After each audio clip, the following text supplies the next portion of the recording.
The air in southern New Jersey in the summer of 1944 was thick with the scent of damp earth and the sweet, cloying smell of cut vegetables. From the vast, flat fields of Cumberland County, a low, mechanical hum pervaded the landscape, the sound of an immense agricultural machine churning at the speed of war. Each morning, just before dawn, two very different columns of people moved toward the source of that sound, the sprawling food processing plants of Seabrook Farms. One column marched in disciplined ranks of four, clad in denim work clothes stenciled with the white letters PW. They were German soldiers, captured months or years earlier in the deserts of North Africa or the hedgerows of France, now prisoners of war on American soil. Their faces were tan, their movements economical, their gazes often fixed on the wire fences of their compound until the moment the trucks came for them. The second column was not a column at all, but a loose collection of men and women walking from a freshly built village of cinder-block homes. They were thinner, paler, their eyes carrying the memory of a different kind of fence. They were Jewish refugees from Vienna, from Berlin, from Warsaw, survivors of a continent bent on their annihilation, brought to this strange, fertile corner of America by a desperate need for sanctuary and a corporation's desperate need for labor. Inside the processing plant, under the glare of fluorescent lights and the roar of conveyor belts, these two groups would stand for hours, sometimes only feet apart, sorting peas, trimming spinach, packing lima beans. It was a collision of histories, a forced proximity between the instruments of a murderous ideology and its intended victims. This arrangement, one of the most surreal and unsettling tableaus of the American home front, was not a social experiment in reconciliation. It was the cold, pragmatic answer to a wartime equation, a stark demonstration of how the relentless, impersonal mathematics of total war, of logistics, labor shortages, and production quotas, could create a reality more bizarre than any fiction, forcing enemies to work side by side in the service of a common, if unstated, goal, feeding the armies that would ensure one group's final defeat and the other's fragile survival.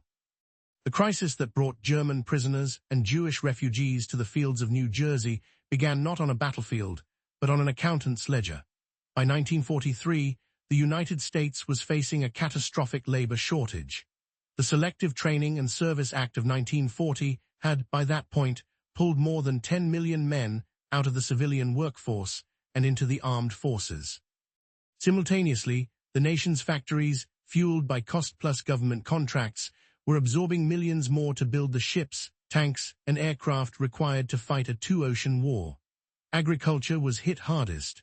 Farms across the country, especially the massive, industrialized operations, were watching their crops threaten to rot in the fields for lack of hands to harvest them. The War Manpower Commission, established by President Roosevelt in 1942, struggled to fill the gap, recruiting women through the Rosie the Riveter campaign and authorizing programs for temporary workers from Mexico and the Caribbean. But it was not enough. No one felt this pressure more acutely than Charles F. Seabrook, the imperious, innovative patriarch of Seabrook Farms. He was not a simple farmer, he was an agricultural industrialist. His operation covered more than 50,000 acres, a self-contained empire with its own power plant, trucking fleet, and railway spurs. Seabrook was a pioneer of flash-freezing technology, a method perfected by Clarence Birdseye that allowed for the mass preservation of vegetables. The U.S. Army Quartermaster Corps saw the value immediately. Frozen vegetables were a crucial component of military rations, far superior to their canned counterparts in nutrition and taste. Seabrook Farms quickly became a vital cog in the Allied war machine, securing contracts to supply 10% of all the frozen vegetables consumed by the American military.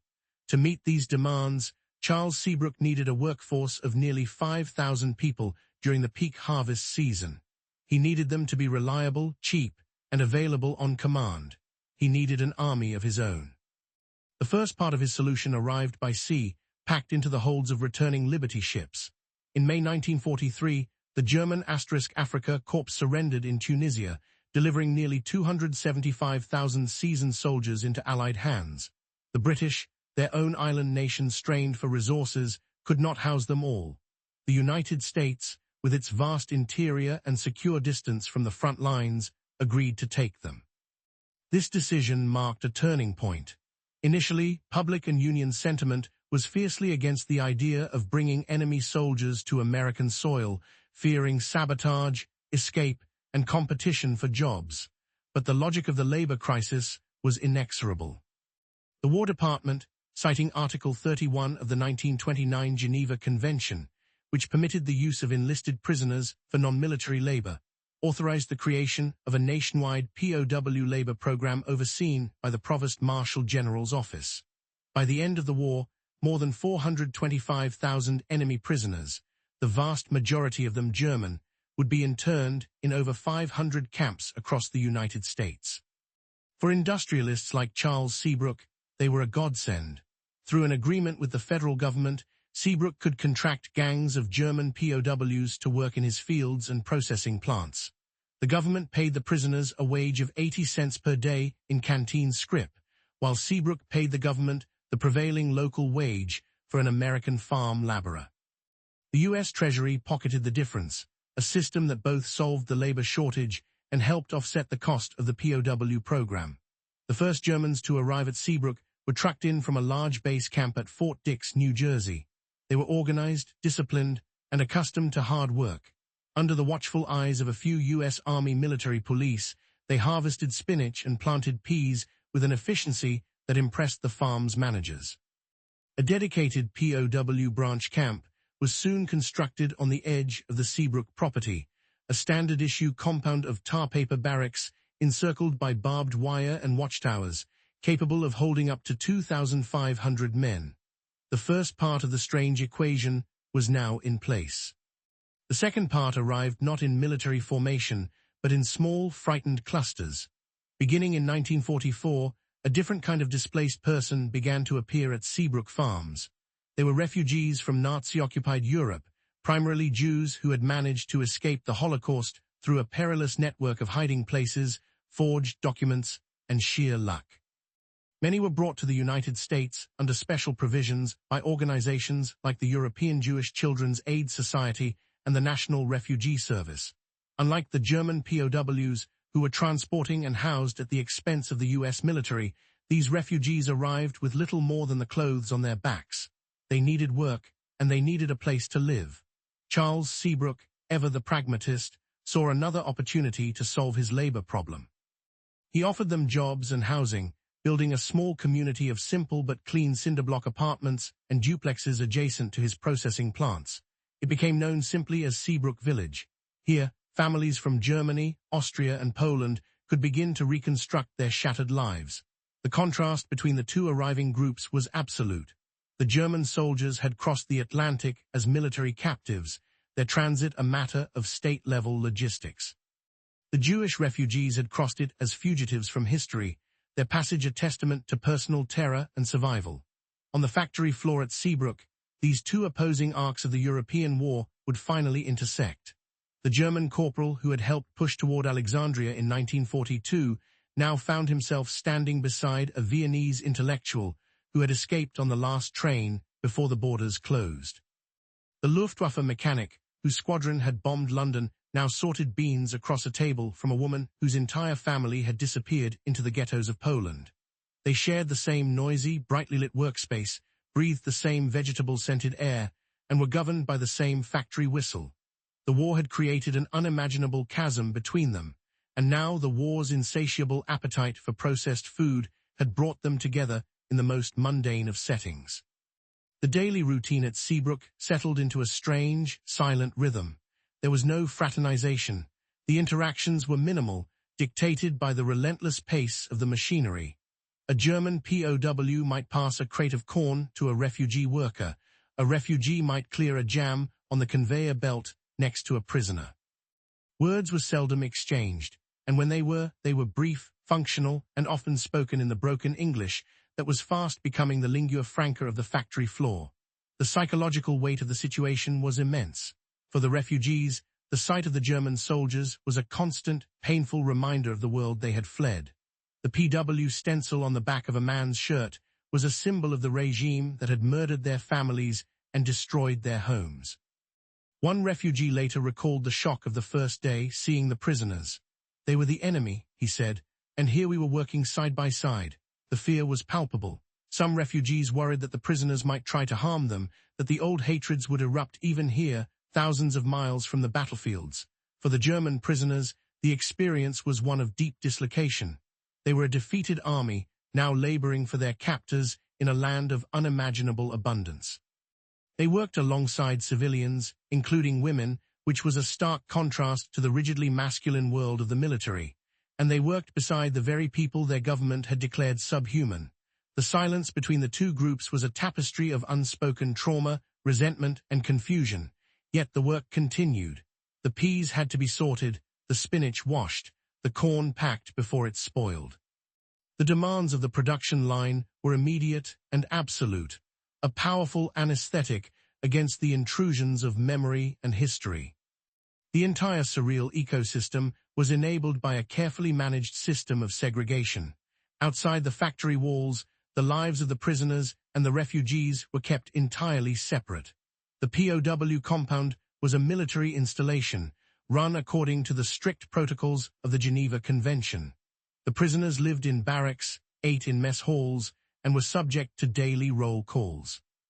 Their letters home were censored, and their contact with the outside world was non-existent beyond the armed guards who watched them from the towers and escorted them to the fields. It was a world of rigid order and confinement. Just a few miles away, Seabrook Village was the opposite, a place of nascent freedom and community reconstruction. The refugees established their own cultural life. They organized schools for their children, formed social clubs, and celebrated religious holidays that had been forbidden for years.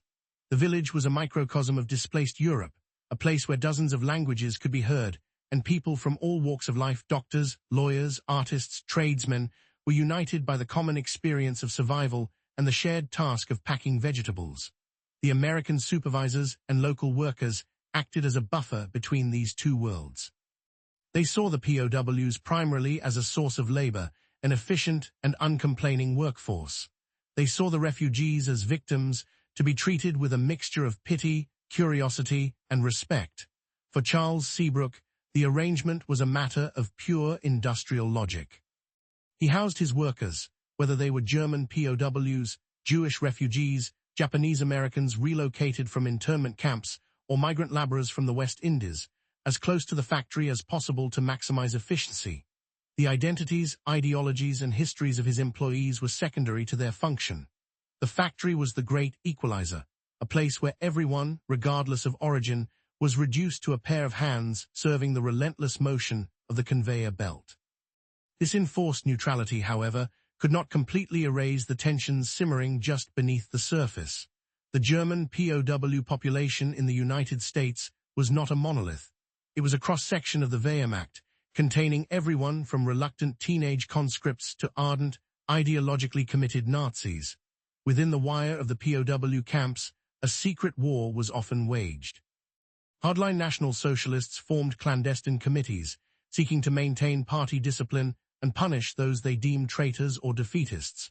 They held secret kangaroo courts, administered beatings, and in some of the most notorious camps in the country, even carried out executions of fellow prisoners suspected of being anti-Nazi.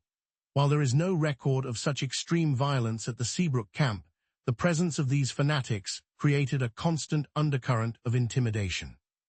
A prisoner who appeared too comfortable with his American captors or who questioned the certainty of a German victory could find himself isolated or threatened back in the barracks. This internal division would have been invisible to the refugees on the factory floor, but it complicated the identity of the men standing beside them. They were not just defeated soldiers, they were a fractured community, carrying the political poisons of their homeland with them into captivity. For the refugees, any German in a uniform or a PW stenciled work shirt was a representative of the Nazi state. The idea that some of these men might also be victims of that same ideology was a nuance too complex and too dangerous to consider in the moment. The silence between the groups was not just a matter of language or trauma. It was a necessary shield against a labyrinth of moral and political complexities that the factory floor was never designed to address. The decisive turning point in this strange cohabitation occurred on May 8, 1945, when news of victory in Europe, VE Day, crackled over the radios in southern New Jersey. It landed with a different force in each of Seabrook's segregated communities. in the refugee village, there was a profound, complicated catharsis. The war they had escaped was finally over. The regime that had hunted them was destroyed. This relief was deeply intertwined with grief, as the full, systematic horror of the concentration camps was now being revealed to the world in graphic detail. Every celebratory headline was a confirmation that the families and communities they had been forced to leave behind were in all likelihood gone forever. For the German prisoners, V-Day meant the absolute, undeniable finality of their nation's defeat. The war was lost. Their leaders were dead or captured. Their country was in ruins. Any lingering hope of a German victory, nurtured by the camp's hardliners, was extinguished. In the weeks that followed, the dynamic on the factory floor shifted. The U.S. government, as part of a broader denazification effort, began a mandatory re-education program for all German POWs. They were shown films taken by Allied cameramen during the liberation of camps like Buchenwald and Dachau. They saw the skeletal survivors, the piles of bodies, the gas chambers. The official German narrative of a clean war and a justified resettlement of Jewish populations was shattered by irrefutable, horrific proof. The silence on the Seabrook production line now carried a different weight. It was no longer the silence of active conflict, but the heavy, awkward silence of a reckoning. The German prisoners were now confronted with the ultimate consequences of the ideology they had served, while working beside the very people who had, by a miracle, survived it. With the end of the war, the logic that had sustained the Seabrook experiment began to unravel. The labor crisis eased as American GIS started to return home. The imperative to supply the military with K-rations diminished. The process of dismantlement began. For the German prisoners, the future was repatriation. Starting in late 1945 and continuing through 1946, the POWs at Seabrook, along with hundreds of thousands of others across the country, were boarded onto ships and sent back to a divided and devastated Germany. Their unwilling service in America's fields and factories was over. In total, the POW labor program had provided an estimated 22 million man-days of work to American agriculture alone, a critical contribution that helped prevent a wartime food crisis. The refugees faced a different trajectory. Their homes in Europe were gone, their communities destroyed. There was nothing to go back to. Many chose to stay. Charles Seabrook, recognizing their value as skilled and dedicated workers, sponsored hundreds of refugee families, helping them navigate the complex immigration process to become permanent residents and, eventually, American citizens. Seabrook Village evolved from a temporary wartime housing project into a permanent, vibrant, multicultural town. The former refugees put down roots, their children attended American schools, and their community became a foundational part of the region's post-war identity. The strange partnership, born of wartime necessity, thus resolved itself. The prisoners of war went home to face the consequences of their nation's history. The refugees stayed to build a new future, their survival a testament to their resilience. Seabrook Farms, having profited immensely from this unique pool of labor, cemented its position as a leader in the now booming frozen food industry. Its success, a direct legacy of the global conflict. What happened when German POWs worked beside Jewish refugees in America was, in the end, something both remarkable and profoundly ordinary. There were no recorded moments of dramatic confrontation or tearful reconciliation on the factory floor. There was no grand reckoning with the past. Instead, there was the steady, rhythmic, and impersonal business of processing food. This strange chapter of American history was not a story about the triumph of the human spirit over hatred. It was a story about the triumph of a system. The overwhelming, pragmatic logic of industrial agriculture and the demands of a nation engaged in total war created a temporary, artificial environment where historical identities were submerged beneath the functional identity of the worker. For 8 hours a day, a man was not a Nazi or a victim. He was a bean sorter, a box packer, a cog in a machine whose purpose was far greater and more immediate than any one person's history. The proof of this is not found in anecdotes of forgiveness, but in the production ledgers of Seabrook Farms. The quotas were met, the army was fed, the war was won. The real lesson of Seabrook was a stark one, that in the face of immense logistical pressure, even the most profound human divides, The chasm between perpetrator and victim, victor and vanquished, can be rendered temporarily irrelevant. The factory whistle, calling them to the production line, was more powerful than the call of history, memory, or ideology. It proved that material reality, driven by the relentless demands of a modern war economy, could impose its own strange and silent order on the chaos of human affairs.